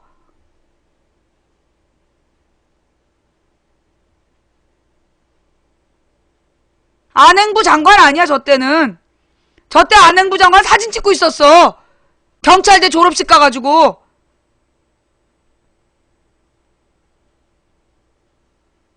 자, 여러분 있잖아요. 여러분이 보실 때 이게 너무 어이가 없잖아. 그죠? 여러분이 보실 때 이게 되게 어이가 없는데요. 제가 어린 시절에는 이게 일상적이었어요. 제가 어린 시절에는요, 이런 일이 되게 일상적이었어요. 저는 박정희 전두환 때 자랐잖아요. 박정희 때 태어나서 전두환 때 청소년기를 보냈거든요. 그 시절에는요, 저런 게 당연한 거였어. 무슨 구조고 나발이고 윗사람이 그러니까 한 대가리라도 윗대가리가 왔다. 그러면 모든 조직에 오로지 윗대가리 영전, 의전 이게 제일 중요했던 거야. 이게 지금 두 번째 날도 그 얘기가 나왔었잖아. 박근혜 온다 그래가지고 구조활동이 마비가 됐었다. 그런 얘기 나왔었잖아요. 그러니까 무슨 얘기냐면 이걸 무슨 정부라는지 알아요? 무슨 정치? 권위주의 정치체제라래. 권위주의 정치체제. 그게 무슨 말이냐면 지금 우리가 살고 있는 시대를 뭐라고 분류해요? 민주주의 국가라 그러잖아. 민주주의 국가. 민주주의 국가의 핵심은 뭐예요? 평등이죠. 그죠? 민주주의 국가의 핵심은 평등이고 그의 반대말이 권위주의 정치체제라래. 그 권위주의 정치체제가 뭐냐면 독재체제. 왕정이라든가 재정이라든가 독재체제를 권위주의 체제라고 얘기해. 그러면 이런 권위주의 독재체제의 특징이 뭐냐? 위에 한 놈만 봐. 국민이 아니라 그 권위주의 독재정부의 특징이 뭐냐면 윗대가리만 보는 거야. 그러니까 지금으로 따지면 그러니까 그러니까 박정희 전두환만 봤던 거야. 각하의 말씀이 곧 신의 계명이었어. 그 시절이 있었던 거야. 그게 옛날에 박정희 전두환 시절에 다 그랬어요. 각하의 심기가 거스르면 사람 다 죽여버리는 게 당연한 거였어. 감히 각하를 비난하는 새끼들은 고문해서 한 달이고 두 달이고 잡아놓고 무작정 고문해서 간첩이란 자백 받아내고 사형시켜도 그들은 자기가 애국했다고 생각한 놈들이야. 그런 시절이었어요. 예, 제가 어린 시절은 그런 시절이었어요. 그래서 지금 제 나이 때 사람들이 대학을 갔을 때 대부분이 데모했던 이유가 뭐냐면 그런 시대에 우리가 살았기 때문에 민주주의가 필요하다라고 외쳤던 거야. 그런데 지금의 30대, 20대는 김영삼 이후에 철이 들었어. 김영삼 이후에 김영삼, 김대중, 노무현 15년 동안의 청소년기를 보내면 소년기, 청소년기를 보낸 친구들은 그 시절에 그 몰상식했던 시대를 몰라. 그 시절을 모르는 거예요. 예. 근데 우리가 살았던 시대가 그랬어. 그러다가 김영삼, 김대중, 노무현, 이명박을 거치면서 그래도 민주화됐다 했어. 그런데 지금 이번 세월호 사건에서 보여준 정부의 저 작태는 뭐냐면 소위 옛날에 박정희 전두환 시대의 독재체제 거기에 익숙해진 그 시스템인 거예요. 여러분 그 안행부가 맨 처음에 사건 발생하고 이제 그 두 번째 주 20일에서 27일 사이에 정부가 도대체 왜 이렇게 우왕좌왕하냐 막 문제가 생겼어. 그 실종자 숫자를 월요일인가에 가서 고치잖아. 실종자 숫자를 월요일인가에 가서 179명이 아니라 174명이라고 고치게 돼. 그러면서 막 분노가 폭발했어. 국민들이 야 이 개새끼들아 막 이러면서 막 분노가 폭발했는데 도대체 정부 뭐 하는 거냐 안행부 뭐 하는 거냐라고 막 얘기가 나와. 그래서 그때 밝혀진 거 안행부 중심으로 재난대책을 꾸렸는데 중앙안전대책본부의 기능은 대통령한테 보고하는 게 중심이다. 그 기사 본 기억나요? 그 기사 본 기억나? 안행부에서 중앙재난안전대책본부가 꾸렸어. 그런데 그 중앙재난안전대책본부에서 도대체 너네 뭐하는 새끼들이라서 살아있는 사람 숫자도 못 되냐고 막 비난을 했더니 자기네들의 중심 임무는 대통령한테 보고하는 게 임무다. 어? 대통령한테 보고하는 게 임무다. 그렇게 나왔잖아요. 이게 박근혜 정부가 왜 지금 저렇게 무능한지, 박근혜 정부가 계속해서 사고를 치고 있는 원인이요, 저 사건에 응축되어 있는 거예요. 이게 별개가 아니야. 지금 박근혜 정부의 문제점이 저 진선미 의원실에서 나오는 소방공무원과 해경의 대화, 이거하고 별개가 아니라 같은 맥락이야. 같은 바탕. 뭐냐? 여러분, 박근혜가 계속 얘기했던 게 무슨 리더십? 깨알 리더십이라 그랬죠. 깨알 리더십. 그 깨알 리더십이라는 게 뭘 얘기하는 거냐? 박근혜가 모든 정부 부처에 일일이 지시하는 거. 박근혜가 모든 정부 부처에다가 일일이 지시하는 거. 그걸 깨알 리더십이라고 막 홍보했잖아. 자랑하면서. 그게 누가 대통령이 돼도 똑같다고? 그건 네가 박정희 박근혜만 대통령으로 봐서 그래. 옛날에 김대중 노무현 때는 안 그랬어? 김영삼 김대중 노무현 때는 국무회의가 대통령이 막 그렇게 깨알지시하고 그런 거 아니었어.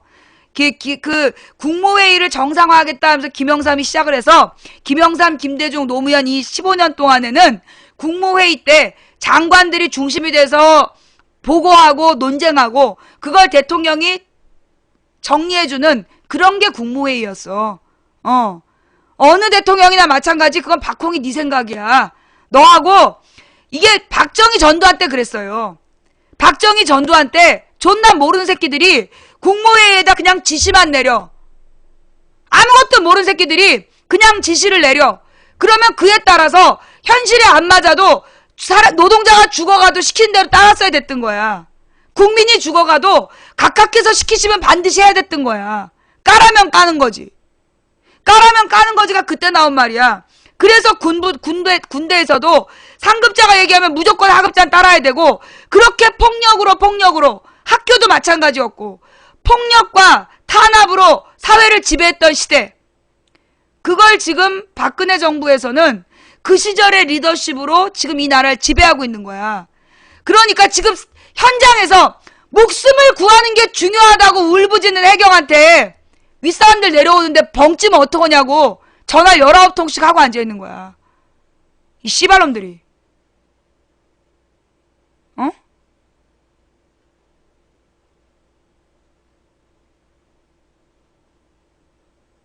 군대 문화라는 게요, 그래서 나쁜 거예요.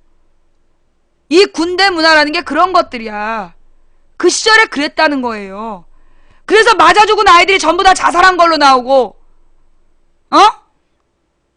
상관들한테 맞아 죽은 애들이 전부 다 의문사, 자살로 처리되고, 1년에 죽어가는 군인이 그렇게 많은 걸 몰랐어. 몇백 명이 죽어간대.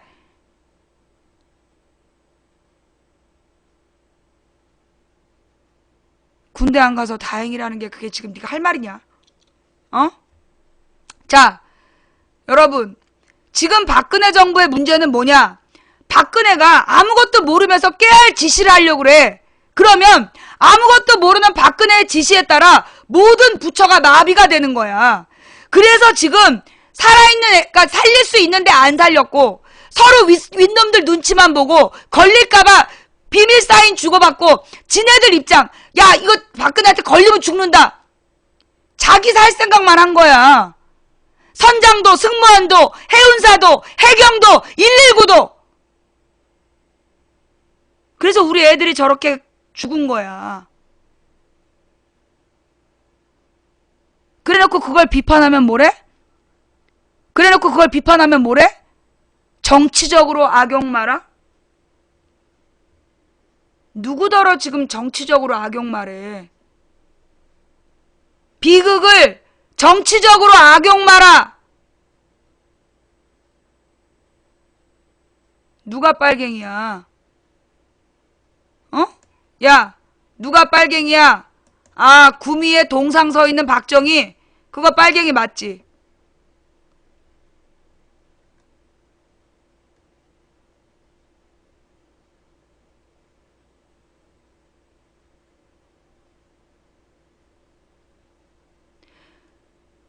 지금 박근혜 정부의 이 총체적 무능, 박근혜 정부를 만들고 유지하는 자들의 의식 구조가 잘못되어 있는 거야. 지금 박근혜 정부를 움직이고 있는 청와대 민정수석실이 얘네들이 전부 다 로펌 출신, 재벌들을 위한 로펌 출신 변호사들이래잖아. 그런 애들이 모여 앉아서 청와대 민정수석실이라고 박근혜한테 조언해주는 게 재벌을 위한, 그리고 박근혜 말 안 들으면 이건 좌빨 빨갱이.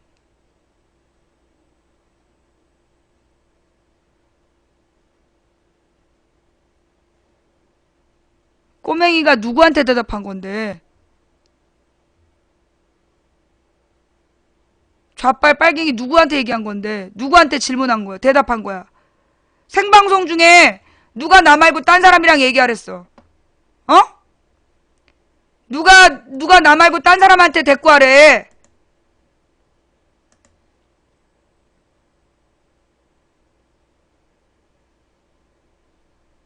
내가 뭐라 그랬는데 빨갱이가 나와. 내가 뭐라 그랬는데 빨갱이가 나와. 권위주의 정부하고 빨갱이하고 무슨 관계야?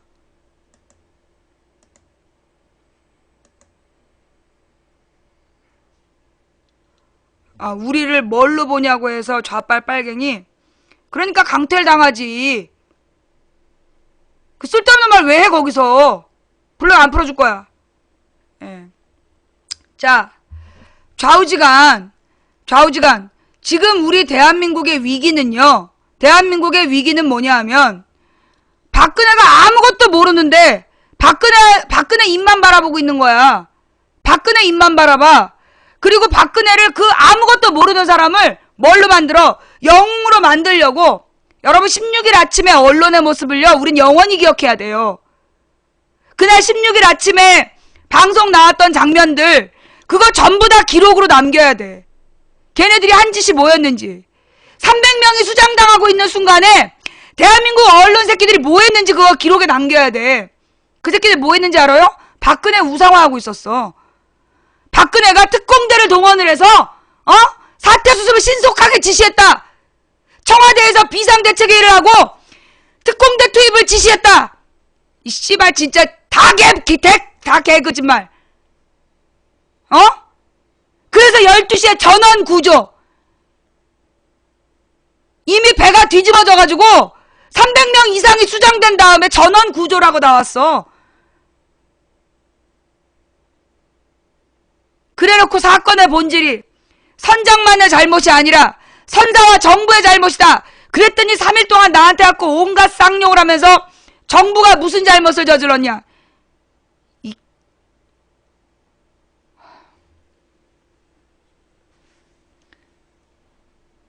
비극을 악용하지 마라. 비극을 악용하지 마라. 비극을 악용한 가장 대표적인 사람 보여드립니다. 야! 꾸유라 이 새끼야! 정말 너 시범도 너 이거 좀 강아지냐? 저 새끼 강아지 봐!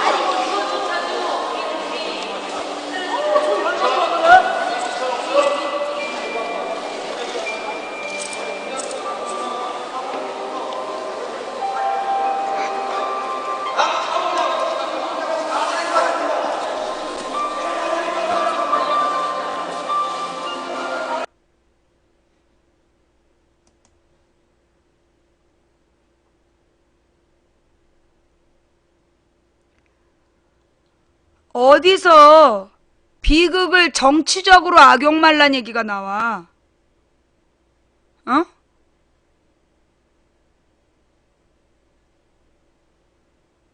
자, 여러분 있잖아요. 지금 웃기는 영상 볼 상황이 아니야.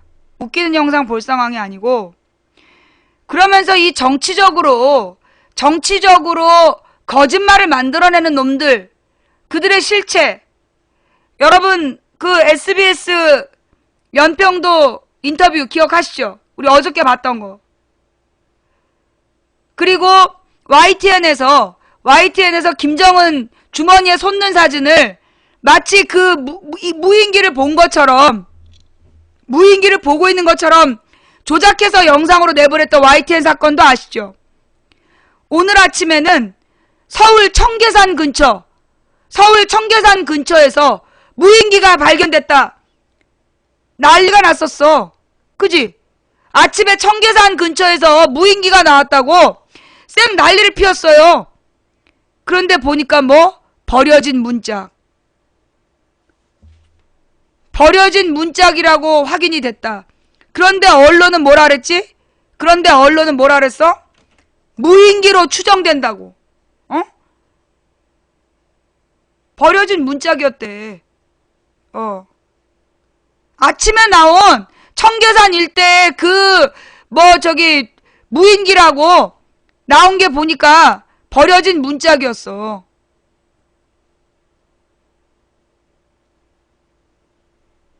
무슨 얘기냐? 지금 대한민국 언론이 말이에요. 뻑하면 그 북풍몰이, 북한 장사. 그러니까 지금 우리나라에서 계속 북한을 팔아야 되는 사람들이 있어. 계속 북한을 팔아야 되는 그런 놈들이 지금 계속해서 뉴스를 만드는 거예요.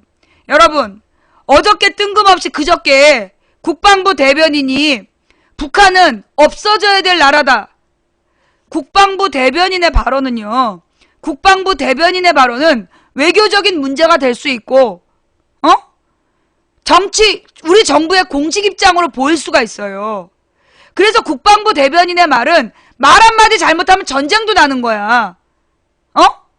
그런데 국방부 대변인이 대통령은 통일이 대박이라는데 북한을 없어져야 될 나라다라고 발언을 했잖아요.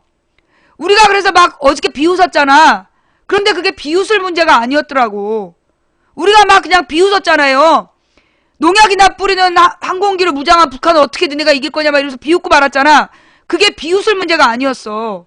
북한에서 그 얘기를 보고 뭐라고 느꼈냐? 너네 지금 우리 북한을 멸망시키겠다는 뜻이지? 라고 받아들인 거야. 그래서 지금 북한에서요 보복전을 준비하고 있다는 거야. 뭐라 그랬더라? 정확한 표현이 북한이 전면적인 체제 대결을 선포한 것이다. 국방부 대변인의 말에 북한에서 열이 받아가지고 지금 전면적인 체제 대결을 선포한 셈이다. 그러면서 보복전을 벌이겠다.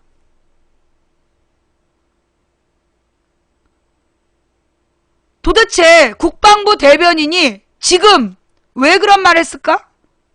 왜? 우리는 엊그저께 그냥 웃고 넘어갔는데 그 말을 한 이유를 난 오늘 신문 보고 알았어. 아, 이거였구나. 북한이 또 지랄 한번 쳐줘야 되겠다 이거지. 북한이 지랄 한번 쳐줘야 지금 이번 선거를 또 치른다 이거 아니야. 북한을 자극해서 북한이 사고치기를 지금 기다린 거야.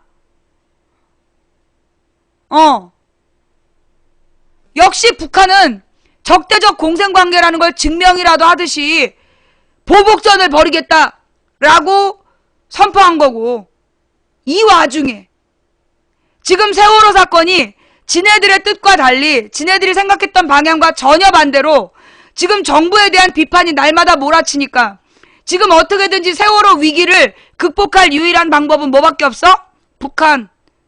북한이 사고를 쳐줘야 되는데 북한이 요즘에 사고를 안 쳐. 지난번 연평도 때 10분 사격한 걸 가지고 3시간을 뉴스를 했단 말이야. 그랬는데 10분짜리 사격 훈련을 3시간을 뉴스하면서 생방송 연결했다 개쪽당하고, 그리고도 북한이 필요해서 막 무인기, 그것도 또 북한산 무인기, 그거 중국산이라고 채널A에서 보도를 했다며. 중국 그런 항공기 회사에다 전화해갖고 뭐 그거 살 수 있냐고 물어봤다는 거야, 중국말로. 그 채널A에서 그렇게 물어본 다음에 언제든 북한이 맘만 먹으면 북한에서 그 항공기를 사들일 수 있다고 보도를 한 거야. 그래갖고 중국 언론에서 들고 일어났어, 지금. 황구시보라는 소위 이제 북한의 관영통신이 신화통신이고, 그 신화통신 자매지가 황구시보라는 건데, 그 황구시보에서 들고 일어났다니까, 지금? 채널A 가만두지 않겠다. 전혀 사실이 아니다.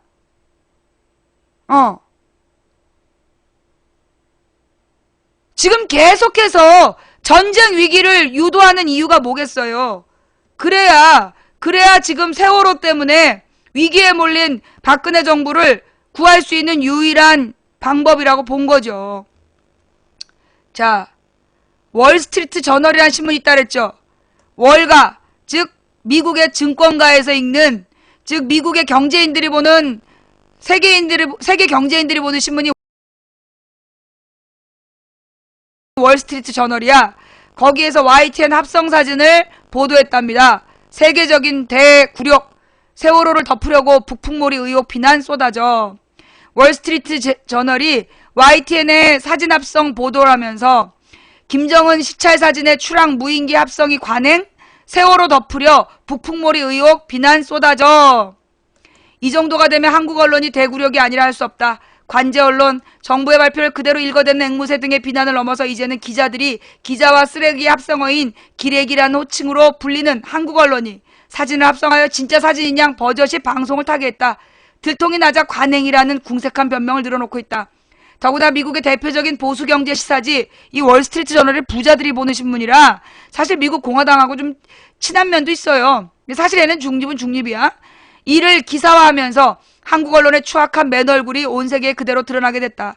월스트리트 저널은 12일 뉴스 채널 얼터스 포토2 쇼우 김정은 위드 드론, 미국 뉴스 방송이 김정은과 무인기를 함께 보여주기 위해 사진을 수정하다라는 제목의 기사에서 한국 TV 뉴스 네트워크 YTN이 지난 5월 10일 북한 독재자 김정은의 사진과 북한이 보낸 것이라고 한국 정부가 주장하는 무인기 사진을 합성해서 방송으로 내보냈다. 이 표현이 뭐라고요? 북한이 보낸 것이라고 한국 정부가 주장하는 무인기 사진을 합성해서 방송으로 내보냈다.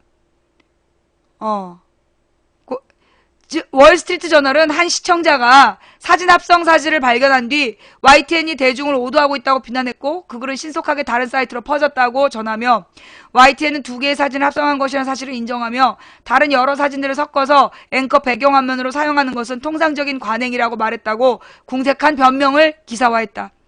위기대처 매뉴얼에 따라 관심을 다른 곳으로 돌릴 사건을 찾는 정부 여당이 이제 무인 비행기가 북한의 것이라는 보도를 통해 북풍몰이로 세간의 관심을 돌리려 하는 안쓰러운 모습을 보이고 있지만 이제 그런 눈에 보이는 꼼수에 넘어갈 국민은 없다.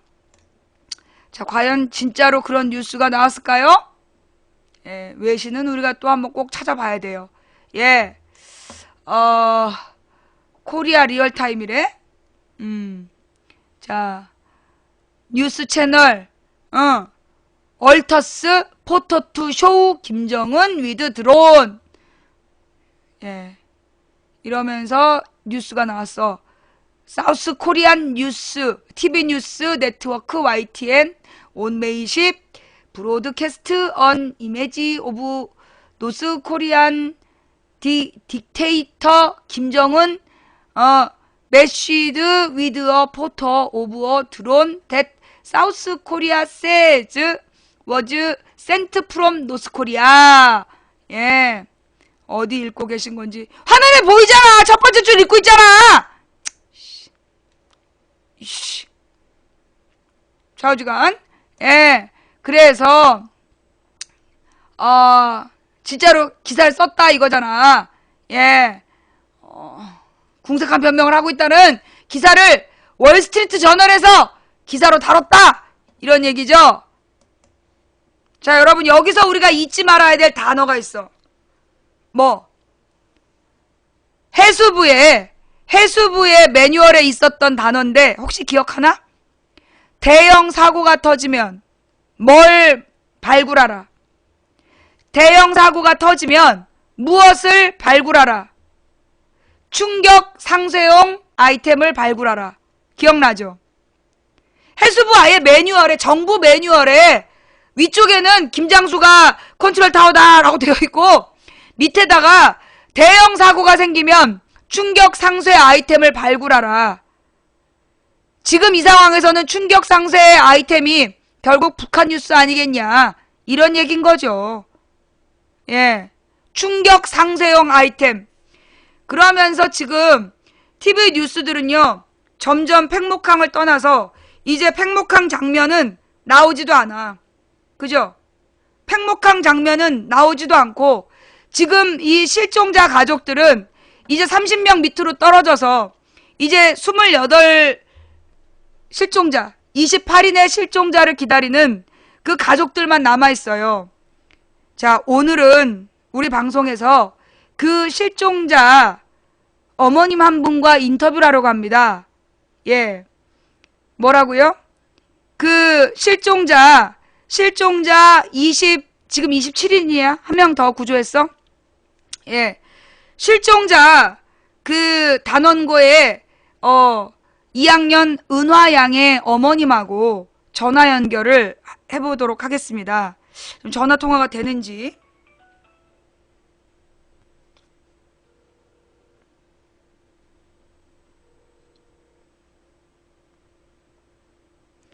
네, 어머님 지금 통화 가능하십니까? 네, 그러면 지금 방송으로 연결하겠습니다. 예. 여보세요? 예. 네. 안녕하세요. 네, 어머님 안녕하세요. 예. 네. 우리 어머님 아기 이름이 뭐라 그랬죠?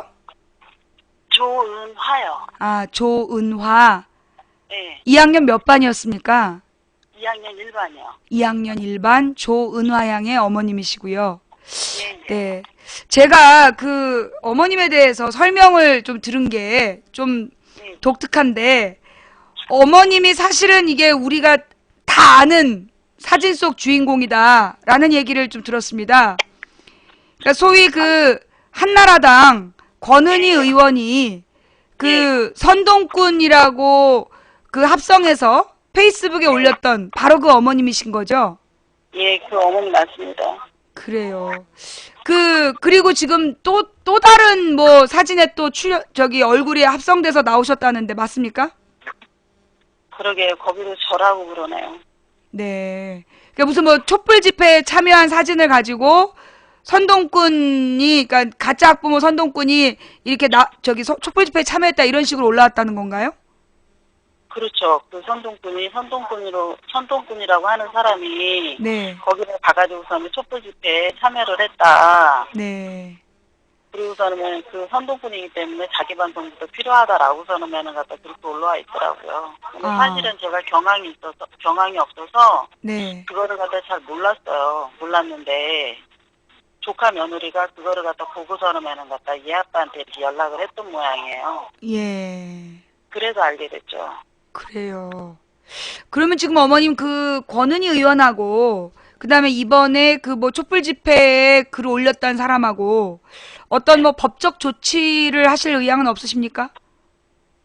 지금 여기 같은 경우는 권은희 의원 처음에 그랬을 때는 제가 이거는 있을 수 없는 일이잖아요. 있어서도 안 되는 일이고 믿을 수도 없고 그래서 네. 제가 그때는 그랬었어요. 그냥 일단은 딸부터 찾는 게 급하다고. 네. 근데 이번 거는 갖다 이제 이게 뭐 트위터로 다 막 날르고 막 그러니까 예. 갖다 지금 고발을 갖다 해놓은 상태고요 지금. 고발을 하셨어요. 잘하셨습니다. 예. 그러면 지금 그 어머님이신데 예. 지금 사건 발생 오늘로 29일째지요. 예. 근데 아직까지도 은하 소식은 없습니까? 은하 소식 없어요. 네. 지금도 여자가 3명, 남자가 2명 이렇게 올라왔다 그래서 네. 얼마나 조마조마하면서 제가 내 딸이었으면 좋겠다라는 마음으로 다 달려갔는데 네. 아직은 갖다 정확하게 확인을 갖다 못하고 있고요. 네. 저희 지금 애 아빠가 지금 그 현장에 들어가 있는데 네. 전화가 안 오는 거 보면은 다 아닌가 보다 그러고 있어요 지금. 오늘 지금 발견된 시신이 5구요? 여자가 셋, 네, 여자가 셋, 남자가 둘로 알고 있거든요. 네. 날마다 이렇게 시신이 발견될 때마다 마음이 너무 아프실 것 같아요. 마음이 아픈 정도가 아니라요.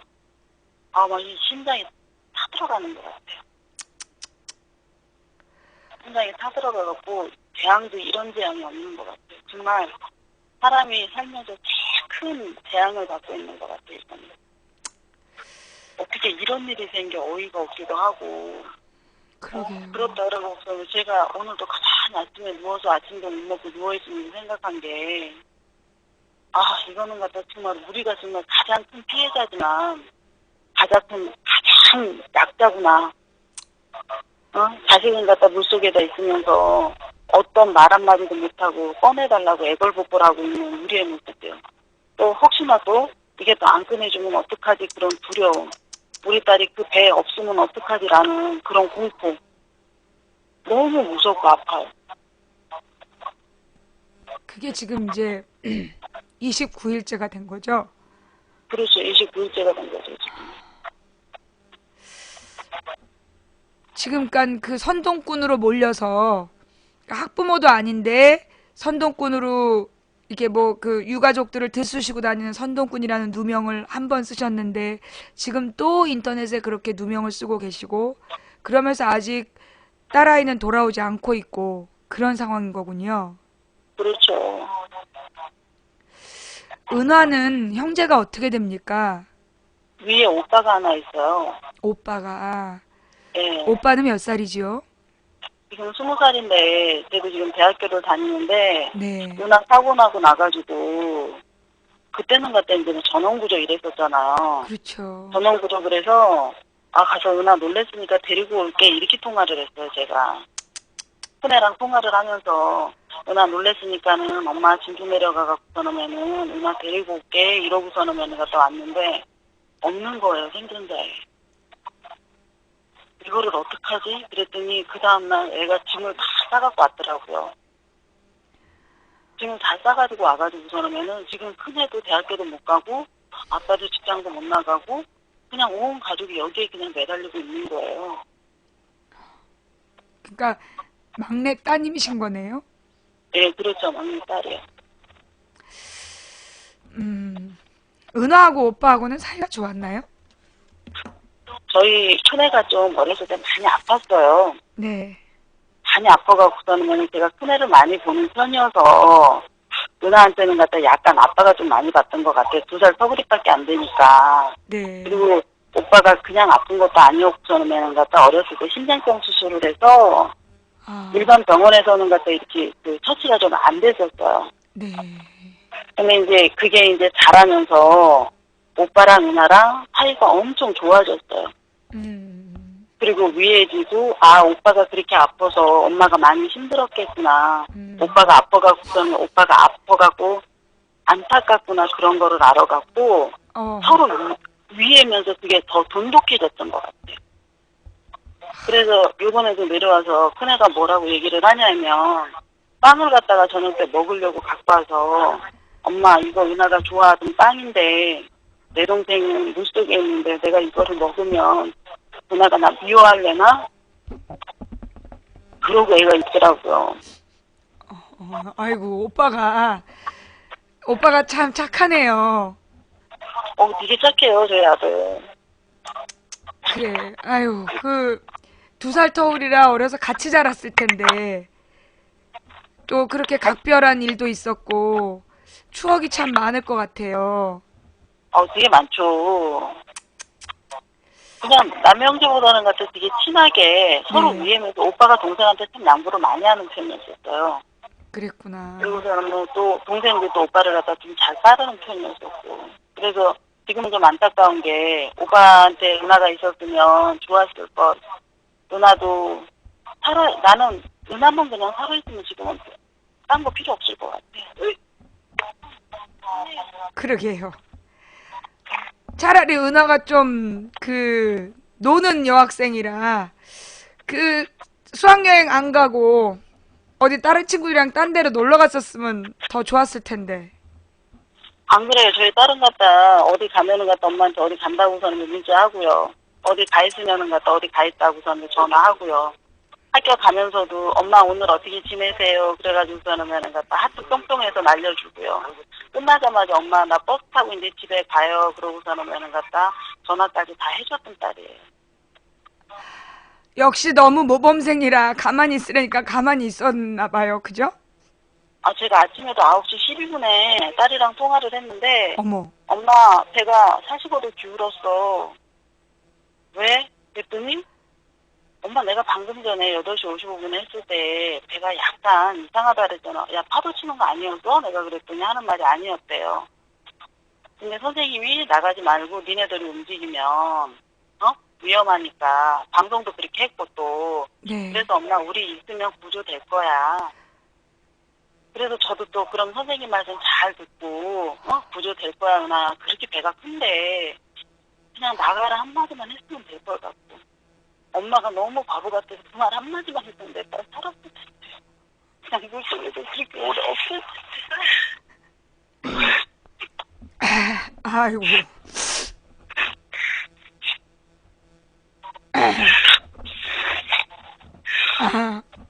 제가 좀 목이 좀 메어갖고. 어머님 정말 얼마나 힘든 하루하루를 보내고 계십니까? 지금 거기 지금 남아있는 가족분들이 몇 분 정도 되십니까? 여기가 일반인이 4명 있는 걸로 알고 있고요. 네. 그다음에 남자 학생이 지금 이제 오늘 찾은 애들 말고요. 네. 보니까는 갖다 7명인가 8명으로 알고 있고요. 제가 네. 그 여자애들도 일반 3명, 2반 제가 시반에도 더하기가 안 돼요. 지금 사실은 그래요. 7명인가 8명 정도밖에 없는 7명에서 9명 정도로 알고 있거든요. 지금 정확한 건 적어놓고 전에 제가 보고 확인을 하는데 네. 몇 명 안 돼요. 10몇 명밖에 안 되는 걸 알고 있어요. 15명이래요. 그래요. 오늘 이제 5구를 찾았기 때문에 그죠? 네. 이제 실종자 숫자가 점점 줄어들고 있는데 그곳에서 어떤 되게 특별한 다른 어머님을 만나셨다고